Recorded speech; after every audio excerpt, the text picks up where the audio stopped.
on in. Welcome, welcome, welcome. Please like and share. Please like and share. I know I don't give you a whole lot of time when you get the notification to get started because I only got 15 minutes and I always have so much to say with this 15 minutes. So, this is 15 minutes of inspiration, running things, the resilient spirit of a leader. And what I do, I come on and I have a different topic for the week. And this is actually week 16. And week 16 is based out of my book, Running Things. So if you get the book, you can read along with us for the week. And today we're going to talk about becoming more proactive. You know what? As a leader, that's a quality trait that you really need is to be proactive. For you all that don't know, hi, I'm Teresa McCurry, the Senior Pastor of New Beginnings Ministry, and I'm also the CIO, Chief Inspirational Officer of Inspire Me Incorporated. And Inspire Me offers holistic solutions for ministry leadership, self-care, and kingdom development. And I welcome you all to come in and get these 15 minutes of inspiration. If you know somebody that's a leader in business, ministry, or the community, invite them to follow along with the 15 minutes of nuggets that we talk about every week, every Thursday, 2 o'clock on Facebook Live, or you can always go to YouTube and catch up on the weeks and follow it that way. But the way the book is designed is for you to have your topic each week, then to go in and write about it for the next 6 days, and then on the 7th day, reflect about what you thought about, what the Holy Spirit told you about that topic, and then start all over for the next week with the next topic. And like I said, today we're on week 15. Week 16. We're on week 16. Week 16 is becoming more proactive.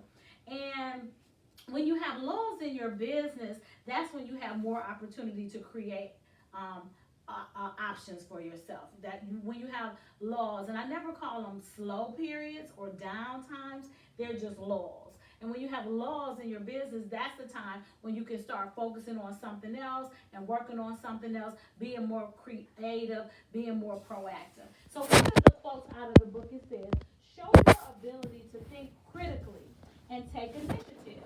People who are proactive can work interdependently and take action without needing help or approval from others. So when you're proactive, that means I will do it because I know that it's the right thing to do, because I know that it's something that I want to do. So what stops people from being proactive? A lot of times what stops you from being proactive is the self-dialogue that you're having with yourself. So a lot of times people say, well, you know what, I can't do that. You know what, it ain't going to make no difference. I'm going to just sit here and eat bonbons. That's not helping nobody. So be proactive and be mindful of the words that you speak to yourself. Always say, I can do it. Always say, I am needed. Always say that this is important. What I'm doing an important work. I'm helping somebody. I am learning something that's going to help me in the future. So your self-dialogue is very important when it comes to being proactive. Don't say, my mother said, why put off to tomorrow what you can do today? Why? Do it today. And then it's done. You can mark it off your to-do list. It's done. Plan ahead. That helps you to be proactive. Set goals and then prioritize your goals. Plan ahead, set goals, and then prioritize your goals. So what I normally do is I look at my whole month, first of all, and then I already have certain days that are set out for certain things. And in my planning ahead, I start to try to say, okay, I want to get this done, I want to get that done, I want to get this done. And in planning ahead, this day I want to work on this for at least an hour. That day I want to work on this for at least an hour. And what that does, that gives you the leeway to get it done, but without being so rigid that you have to have it done at a certain time. So if I'm going to work on a book on Tuesday, I'm going to devote 2 hours to my book. Sometimes it may look like 15 minutes of editing. It may look like 15 minutes of writing. It may look like 15 minutes of rereading and rewriting. But before it's over, I've worked on my book for 1 hour that day. So that's one way of being proactive. And when you're proactive, you learn to be a problem solver. So you know how some people want to come and, okay, this is not working, that's not working. We should have did this, we could have did this. Let's not talk about the problem. Let's talk about the solution. So a proactive person is not focusing focusing on the problem. A proactive person is focusing on the solution. So what can we do to make it better? Okay, we did it like this, and that still has some inks and kinks in it. What can we do to make it better? And keep massaging it. Keep working at whatever it is proactively till you get good results. So you want to be a problem solver, and you want to be an action taker. So don't just sit around and wait for somebody else to do it. You take action, especially as a leader. As a leader, it is your responsibility to take action and be more proactive in what it is that you're doing. And then learn to take responsibility for your actions. So somebody that is proactive is not blaming others on things that did get done or didn't get done in a timely fashion, or if there was a hiccup in it. Take responsibility. A proactive person takes responsibility for their actions. And when you're taking responsibility for your actions, what you're not doing is dwelling on mistakes. What you're not doing is dwelling on the past. What you are doing is learning. You're having learning opportunities. You're having, this is not, oh my God, that didn't work. No, oh my God, this is a way that we've learned that we can do it differently so we can have better results next time. And then when it comes to dwelling on the past, there's nothing, absolutely nothing that you can do that's going to go back and change the past. So as a proactive person, you're proactively making plans for the future. So as I am proactively making plans for the future in my business, in my ministry, in my organization, I want to think ahead. And then as I am thinking ahead, I'm not just thinking about it. I'm writing it down. I'm planning ahead. Because if you don't write it down as a goal, it's just a wish.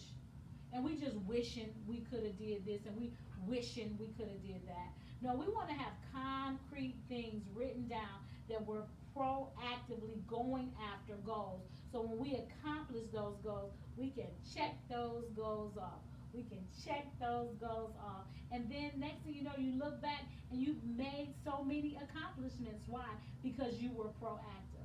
One thing that is true, we all get 24 hours in a day.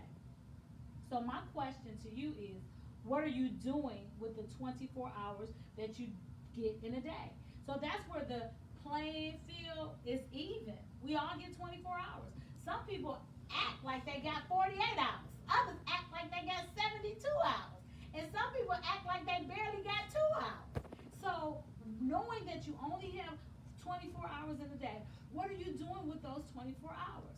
So as a business owner, as a ministry leader, as a community leader, some of us are working jobs and leading as well. So if you're working on a 9 to 5 and you're leading, that tells you that your time should be very well spent.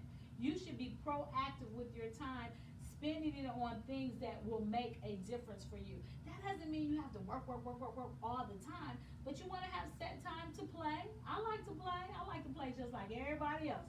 I work real hard and I play real hard. So it's important to be proactive with everything that you're doing. Write down some goals for yourself. Write down goals for your business. Write down goals for your ministry. And not just as it relates to that, write down goals for your vacation. Write down goals for some fun things that you want to do. Write down goals for some concerts, some things that you want to experience.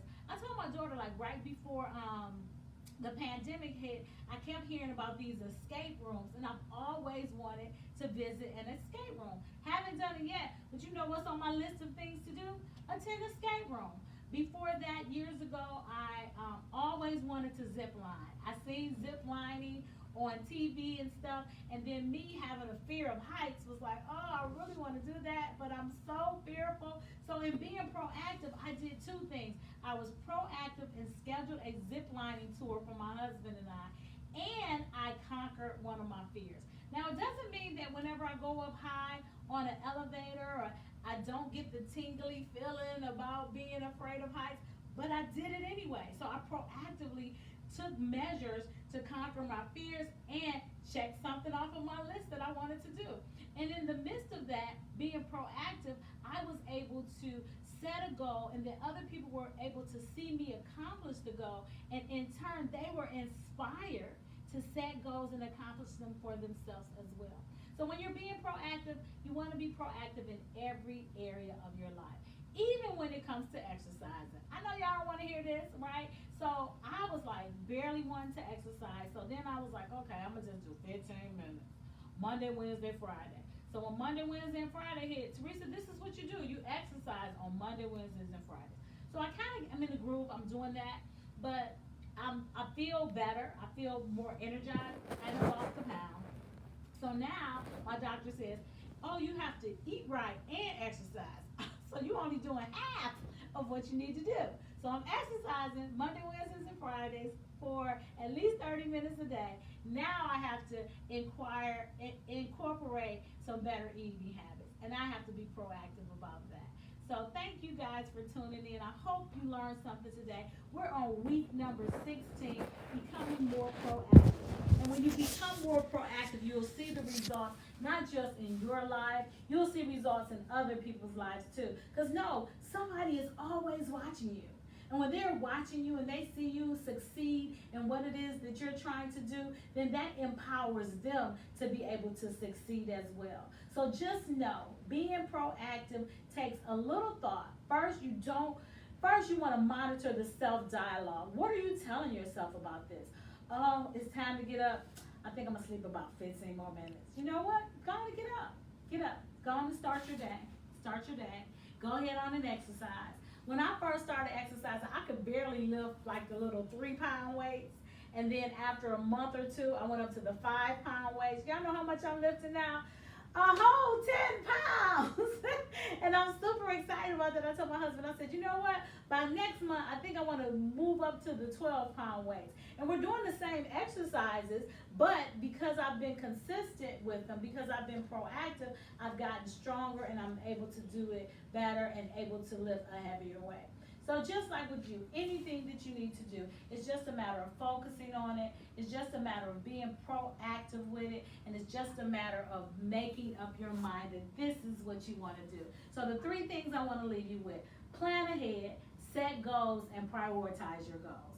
Plan ahead, set goals, and prioritize your goals. Because as you set your goals, sometimes you have to do 1 before you can do 2, before you can do 3. That's why I say prioritize your goals. So just know, become more proactive, and it's not just going to help you, it's going to help everybody around you. Thanks for tuning in. I'm Super T Inspires, and I look forward to seeing you next Thursday at 2 o'clock. Have a great day. Bye-bye.